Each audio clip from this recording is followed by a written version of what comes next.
Bismillahir Rahmanir Rahim. Alhamdulillahi Rabbil Alameen. As-salatu was-salamu alayka Sayyidul Mursaleen wa ala alika wa ashabika ajma'in. Amma ba'd. It's a real pleasure to be here, and a huge well done to Mahmood and the team. I know it takes lots of energy, lots of dedication, and lots of love to kind of put together these events. And you've done some wonderful events, and the video is so inspiring, so well done. And can I also just say that I've met an old friend from 20 years ago who was the academic director of Dialogue Society. So it's really wonderful that you continue to flourish and your work continues to flourish. And as Liz said, this is so important in the world that we're living in.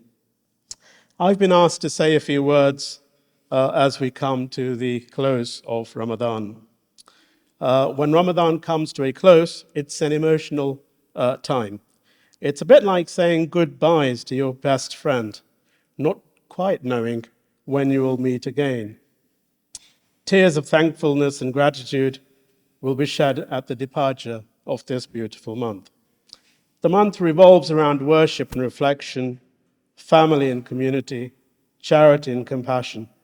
We've met old friends and made new ones at times of breaking fast or the Tarawih prayer in the evenings.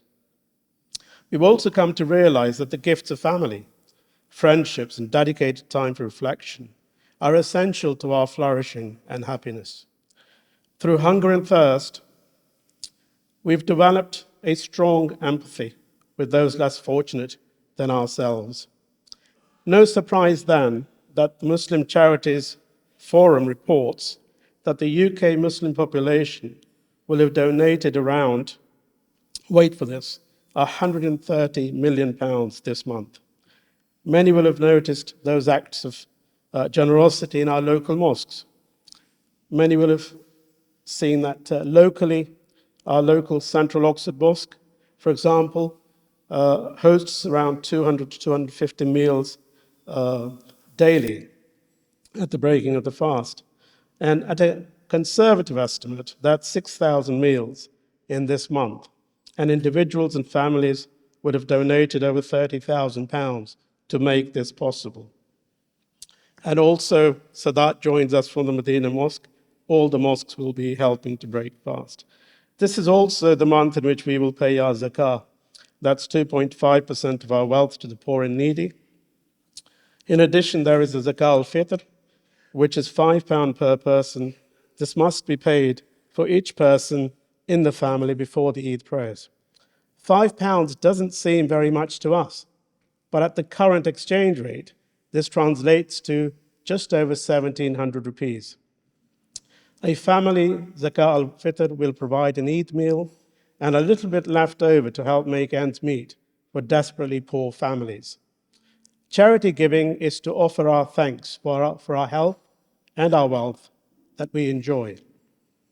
The Messenger of God, peace and blessings be upon him, said, "A charity is due for every joint in each person on every day the sun comes up. To act justly between two people is a charity. To help a man with his mount, lifting him onto it or hoisting up his belongings onto it is a charity. A good word and a smile is a charity. And removing a harmful thing from the road is a charity."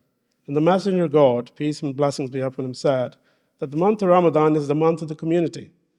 Family and community are the essential component, that glue, as it were, that keeps our society strong, cohesive, and bears the power to be transformative. We want to feel a sense of belonging, a sense of rootedness, and that is what both provide. We discovered the strength of our communities during the pandemic, when neighbors volunteered for the vulnerable in their communities to collect groceries, prescriptions, or to drive them to their GP surgeries, hospitals, and vaccination centers. We also witnessed the transformative power of the global scientific community in developing vaccines that have saved millions of lives and enabled us once again to socialize and break bread together as a community. I want to conclude with a quote by Peter Block in his work entitled Community, the structure of belonging. And the quote is, each of us, myself included, is participating in creating this world. Then each of us has the power to heal its woundedness. This is not about guilt, it is about accountability. Citizens, in our capacity to come together and choose to be accountable, are our best shot at making a difference. This is true whether you want to improve conditions within an organization or advance a cause or profession that you believe in, or are engaged in making your neighborhood or city a better place for all to live. To act on whatever our intentions might be to make the world better requires something more than individual action. It requires, in almost every case, people who may have little connection with each other or who may even be on opposite sides of a question, but to decide to come together for some common good. Thank you.